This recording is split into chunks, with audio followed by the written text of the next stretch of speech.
if we were being really honest with ourselves, many people, if they didn't need to stay married for economic and social acceptability reasons and keeping their families going, would prefer to find someone else. Welcome to Be Bold Branding, where we discuss the power of differentiating yourself through your own unique story and standout personal brand. Today's episode is brought to you by the sexual revolution of the 1970s. The moment we met Dr. Leanna Wolfe, we knew we'd ask her to be on Be Bold Branding and talk about bold. Her latest book is entitled 177 Lovers and Counting: My Life as a Sex Researcher. Her sex research was spirited by coming of age in the thick of the 1970s sexual revolution and feminist movement in the San Francisco Bay Area. She engaged in field research in Mexico, Africa, India, and Papua New Guinea, earning an MA in Anthropology from the New School for Social Research and a PhD in Sexology. I did not even know that was a thing. From the Institute for Advanced Study of Human Sexuality. She's also the founder of Wise Woman Sex and Relationship Consulting, providing counseling through her unique lens of sexual anthropology. Leanna, welcome to Be Bold Branding. Thank you. Thanks for including me in your series. Absolutely. This is a very interesting subject and very exciting. I got to say, I was intrigued when Tanya said that you were going to be on the show. And this is the first time we've ever entertained a topic of sex on our podcast. Really? Okay, well, you guys are brave. There you go. Or exploratory, or a bit of both. So thank you for being our first. But the title of your book, 177 Lovers and Counting, definitely intrigues us. And we had to learn more, So pushing through the fear of asking, what made you decide to study sex? Oh, well, probably it was how I came of age. Because I came of age, as you guys mentioned in the intro, in the beginnings of second wave feminism and the sexual revolution in the Bay Area. So in that moment, I knew that something that involved a lot of intensive energy was rumbling, and I was very curious about it. And my parents were basically non-helicopter parents. They didn't restrict us all that much, other than that they went through the motions of imposing their version of the generation gap and claiming all kinds of stories of my mother being a virgin before she got married, which I later discovered was a story. And they were just trying to do not a true one, I take it. They knew the world was shifting from their world of innuendos and non-disclosure and privacy, and I was coming of age in the world of transparency and truth telling and encounter groups and sensitivity training. And so all of that interesting mix probably set the stage for me to remain very curious for a very long time. And, I was basically a good girl. And when I was a very young teen and I wanted to understand more about sex, and, my parents sort of answered questions and sort of didn't, I would go to the library, and being, I guess, a junior anthropologist, I would go and find these books that were written by an ethnographer named Oscar Lewis, where he was describing Latin American women, especially in Mexico. And in these stories, he would discuss how they managed their bodies and their sexualities. And to me, that was so helpful to get a little window on how adult women engaged the physical and emotional and erotic world. So that was kind of my start. And then I think another factor was that I was very much of a researcher, and I had to do a lot of research to figure out, what was going on with sex and how I was going to engage it. And so I was in women's consciousness raising groups. I was reading all the feminist literature of the day and doing my best to really, be apprised of what's going on and what's possible and how, and, what's orgasm and who and why are there problems with women accessing orgasm and all the rest of it. Very, very interesting stuff, I gotta say. Oh yeah, I love it. I love this topic for lots of reasons. First of all, because this is new for us. We have never discussed this on this show before. But the cool thing is you conducted field research all across the world, really. So did you encounter any surprising commonalities or on the flip side, differences in attitudes towards sex across the cultures? Well, of course. Well, I did a fair amount of research in Africa, and this was because I wanted to understand how folks shared a partner, because I was living in the world of early polyamory in Los Angeles, and my home partner had gotten involved with another woman. And even though I'd had open relationships before, I hadn't been in a situation where I was directly sharing my partner with a woman who wanted to be equal to me in the relationship. And I knew that Africa had a long tradition of traditional polygamy, or polygyny, being one husband sharing a wife. So I spent a fair amount of time absorbing the African perspective. And, there were things that were similar, and then there were things that were quite different. The differences were kind of the directness about resources and marriage. And so, like, I'd meet a man who had other wives, and he'd look me over and say, you're a professor and you're a writer. I'd like you to marry me so, we could get some money out of you.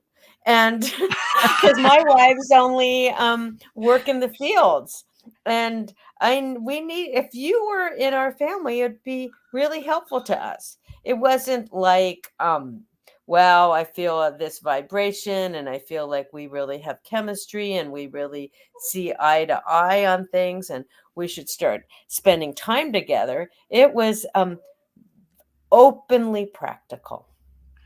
Yeah, that's very interesting. Because I think when we hear, I did at a younger age, you hear about cultures that have multiple wives and stuff like that, or even being a Bible scholar, David had many wives and Solomon had many wives and several people had many wives and stuff. And I've just always wondered, was there like a practicality behind it? It wasn't just about feeling love or the feeling of love or Lust. Yeah, right. Let's just go right to it. Connectivity with somebody, with all of them. You know what I mean? Like, what was that like? I've studied like Kublai Khan and Genghis Khan before that, and men that had just hundreds and hundreds and hundreds of wives. Right. It's always been interesting. Yeah, and a lot of that was very much about controlling the genetic future of a community, because this Mhm. man would father pretty much all the next generation, and Mhm. he would thus prevent all the other men in the community from having children at all, because he would have the resources and the power to cause all the women to become his wives. Interesting. Yeah. Yeah, very interesting. And you mentioned polyagony. Is that what you called it when there's one man and multiple, I mean, one Polygyny. woman? Yeah, Yeah, one man and polygyny. multiple wives. Yeah. Okay, okay. But what about the other way around? Now, I think this is Polyandry, one there you wife go. and multiple husbands. Now, that happens, and that's also turns out to have an economic basis. And I and it is extremely rare. It's something like Mm. 0.05% of cultures permit this, or even are in a situation where it's practical. And it's largely the highland tribes of Tibet, a tribe called the Nyimba practice this, where it makes sense for all the brothers of a family to share a wife. That way, they don't have to subdivide the family farms that are often hillside farms that require a fair amount of tending, and there's a need for someone to manage the yaks, which are their animals, and sell the yaks in the marketplace and grow crops. And so to keep the farms viable, they need to keep all the brothers in the family, and thus they all have the same wife. And if they were to share the farms amongst other, uh, if the brothers were to each have their own wives, the farms would become very small and not profitable. Mm-hmm. So Wow. again, very little to do with chemistry and the kinds of things that our culture puts a lot of attention on in finding a partner. Do you think that we in America put more emphasis on that, and our sexuality is more about the physical pleasures of it rather than obviously the economic advantages of it type of Well, it thing? only when we get to divorce do we start worrying about economics. Yeah. Yeah. So well put. That's very well put. Hey, I don't know about you, but it sounds like a lot of work to me to be one wife and have many husbands. I don't know. I always wondered how they. All of it is a lot of work, I, and I can imagine so. Yes. mhm. And I think, I was reading one of your articles and you talked about, hey, the one thing you did find throughout all of that was jealousy. Tell me a little bit about that. Yeah. Well, basically, jealousy takes a lot of different forms, and I was so taken by the idea that people would openly choose to be in a jealousy provoking situation, which is much of what we see in Western polyamory, where people are ideologically saying, hey, humans are a non-monogamous species. I have multiple attractions. I want to have more than one partner. And then considering it a kind of cultural acquisition to be able to handle this very real jealousy that would basically biologically be expected. And so I ended up actually doing my doctoral dissertation on polyamory and jealousy because I was so intrigued by the cultural practices of polyamory that basically saw that jealousy could be managed, that it wasn't overwhelming, and that you were basically had evolved to a state where you could manage jealousy, and that it wasn't overwhelming thing. And largely what I found in my research on that is that people who had their own other partners, who were otherwise very busy, who were not in what we call the attraction phase of romantic love, the phase where people tend to be insecure and possessive, but they'd already migrated into the attachment phase that has a different hormonal set having to do with vasopressin and um, that basically, and serotonin, that calms them down, and and kind of creates an opening for the interest in excitement and energy that you might find with someone new. And so at some moment, as I started looking at it, I says, well, polyamorous people who can manage it really get the best of both worlds, because they have the stability of their home partner and the, just, and their family and all the things that, grounds us in partnership. Plus they have permission to seek intrigue that's ultimately a managed intrigue. It's not a such a head over heels intrigue that they decide to leave their home partnership, but they consider it a delicious add-on. Like what you're hearing? Hit that subscribe button and learn how you can change how you're seen and charge what you're worth. Mm. Okay, very, very interesting because I look at it like this. It seems to me to be a little in opposition with the feminist movement because feminist movement is I'm free, I don't want to be held back, and yet to use your words, consciously putting yourself into a situation where you know you're going to feel jealousy feels like it's a little in opposition to that. What are your thoughts? Well, you're presuming that the women are sharing men with each other, but amongst polyamory, there's also women who have multiple male partners. So it's not, it goes both ways. Sure. So certainly in the many women who are poly and have multiple partners are very much owning their own lives. And there's a relatively new configuration called solo polyamory, which it kind of from the outside looks like just being single and dating, but it's without the goal of finding a home partner, but rather viewing oneself as complete as they are and being absolutely transparent with all the folks that they're dating and having relationships with, that they're also dating and having relationships with other people as well. So a whole lot of managing expectations. There you Um, go.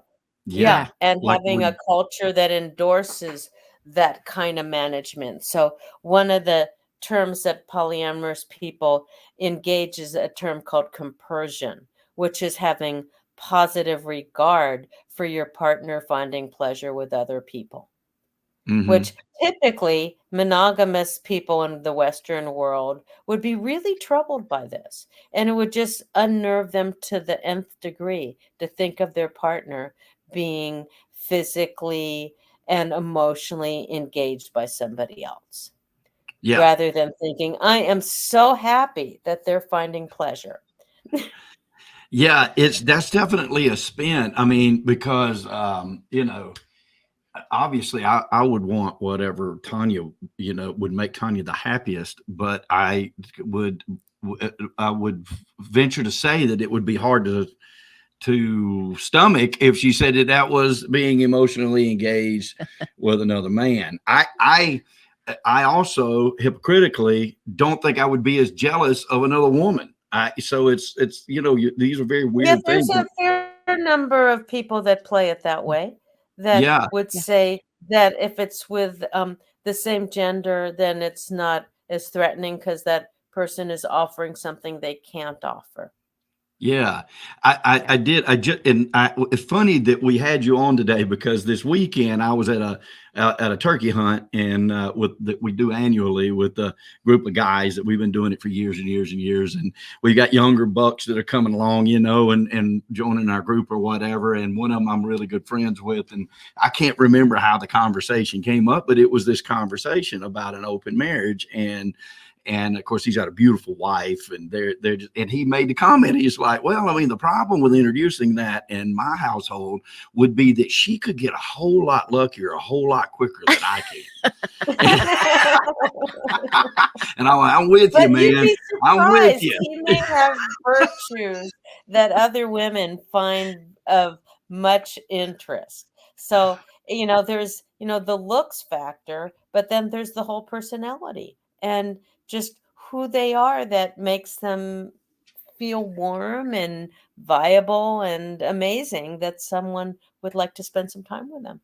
Yeah, so you make it seem so wonderful. Yeah, you make it seem Well, so it normal, can like, be. right? It And can and be. and Of course, here's a I have question. a counseling practice for all the Right. folks that are struggling with that because, especially in the last couple of years, polyamory has hit the mainstream in terms of mass media, like the Wall Street Journal, the New York Times, etc., have all done major stories on polyamory, making it appear like a very viable way to manage relationships.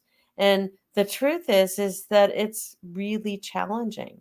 And thus, Mhm. why all of us who offer counseling for those who are attempting it, have a lot of folks reaching out to us because it's a really tricky thing. Yeah, an emerging market. You seem like you're like Yeah. set just right for an emerging market there. I got to ask you. I know Tanya's chomping at the bit to ask you something, but I got to ask you one more question. Like, is there a culture, present or past, worldwide that you think has been successful at that thought process? I mean, and has flourished as a society? Absolutely. I mean, that's why it's here now. I think, there's a number of factors that have caused polyamory to be as potentially viable as it has been presented. And one thing is that people like ourselves live a long time. It used to Mhm. be that one maybe lived till 30. And, that was maybe long enough to, launch a family, but not a lot of time to do, have an extended career or an extended life or become a grandparent or anything like that. And now we have, and typically people sustain intensive intimacy for a fixed number of years. And, Mhm. depending on what's going on in their lives and their marriages, it may be 4 years, it may be 7 years, it may be a bit more, maybe a bit less. But if we were being really honest with ourselves, many people, if they didn't need to stay married for economic and social acceptability reasons and keeping their families going, would prefer to find someone else. Mm, mm, Very And interesting. so polyamory makes it possible for folks to follow more of, I guess, what we could say our genetic programming is to have the intrigue of someone else mhm. as well. Yep. There is a I've noticed it in on various news programs and things like that for sure. And there's been a lot of stories and a lot of series on Netflix about it as well. So there's still, though, in mainstream westernized societies, quite a bit of stigma around this topic. Of course, we all know that, right? How how can people cultivate a more positive mindset around it, or is that part of your mission? Well, I think a lot of it depends on their own journey. Like some Yeah. people um have an understanding with their partner and they're going to be really sensitive to their partner's needs and really keep a open line of communication going about this. Though often really the way that people get drawn into this is because they haven't had a discussion, but they get attracted to somebody new and they want to follow up on it because, truly the energy of a new attraction for us humans can be really compelling. It's much of why people get divorced is they've met someone who really um, energizes them in a way they haven't felt ever, or at least in a long time. So then, there's this, the traditionally people married, and this is sort of through the lens of anthropology, to create alliances between families. Mhm. Like Mhm. Anthony married Cleopatra to unite two countries. Right. And so much of marriage has been very much economic and also for the reproduction of the next generation. And so if you want to keep a viable marriage for whatever your, social economic reasons are, and you want to be an alive, engaged human, polyamory could provide you some answers.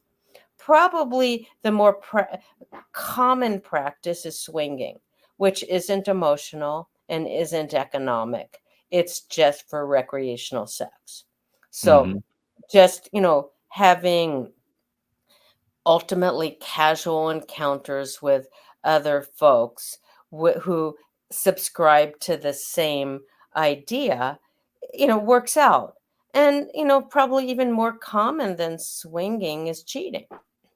Right. And A lot more humans common. have been always cheating. They've always been cheating. Yeah. Less I honest, but I remember, and I can't remember now where I stumbled up on it, but in something that I was reading or researching at some time, like this person pointed out the astronomical number of incidences of adultery, even in cultures where that was a death penalty, Yep. and yet still didn't stem the very I guess exciting, acceptance. like Didn't bring like about acceptance. lack of, we could blame it on willpower, I guess, but I mean, it's a powerful force. And even when, even in American societies, early Puritan American societies, where they still were upholding some form of scarlet letter, or, maybe even some other punishment of,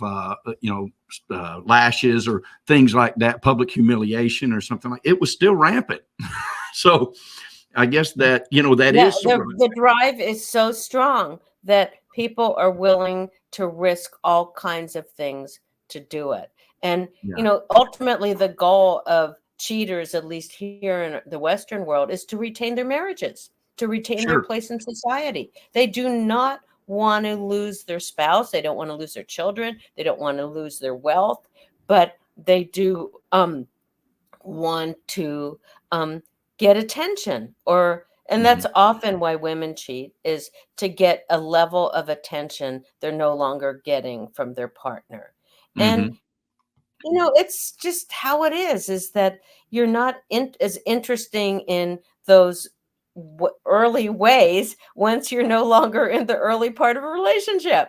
You're interesting in other ways, but that that initial moment when you can just tell all kinds of stories about yourself and present yourself as like amazing, it only happens once. And if you want to keep having those feelings, you have to meet somebody else to do it, or at least promote a new book. There you go. There you go.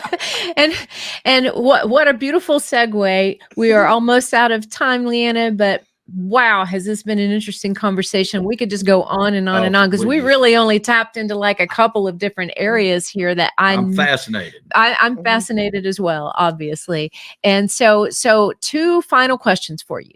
The first one is, what advice would you give to young people who are exploring their sexuality in today's world? Well, one of the problems that young people are facing today is screen culture, where they don't have the facility that folks like I did had to meet a lot of folks in person and try out a lot of things. I came of age right in that window when Roe versus Wade became the law of the land. Birth control was widely available. AIDS and COVID-19 didn't exist. And so we were pretty safe. And we had we tried out a lot of folks, and had all these kinds of physical adventures that a lot of young people today are really scared of. Some of what makes it scary is the Me Too movement, where guys are really scared of doing the wrong thing, and and causing a woman to lash out at them and say that they, and so there's a lot of things that are really tricky today. And I feel bad that young folks have the deal that they have, but they're certainly basically being as honest as they can, trying to be as present as they can, and trying to, face that we're in a unique window now, and the windows will change. Well put. Well put. Well, Dr. Wolfe, we could go on. We'd love to go on, and we'll have to have you back for sure. Thank you. Tell the audience how they can get in touch with you, and anything else you'd like to promote with. Sure. Well, my book just came out this year. It's called 177 Lovers and Counting: My Life as a Sex Researcher. And it's widely available. It's all over the internet. and my publisher, Roman and Littlefield, carries it. Amazon carries it. Barnes and Noble, they all carry it. And there's ebooks and paperback books that are all relatively affordable. And I'm also, if you happen to live in Southern California, I'm going to be part of the Hollywood Fringe Festival in June. And I'll be doing 3 performances of my solo show that dramatizes a 10th of my book. And it's quite comedic, and it's a bit of what we might call edutainment. And I encourage you to look it up and come see one of the shows. All right. Will you be recording that performance by any chance for those of us The who can't show make has it out? been recorded, Okay. and we have some of it's on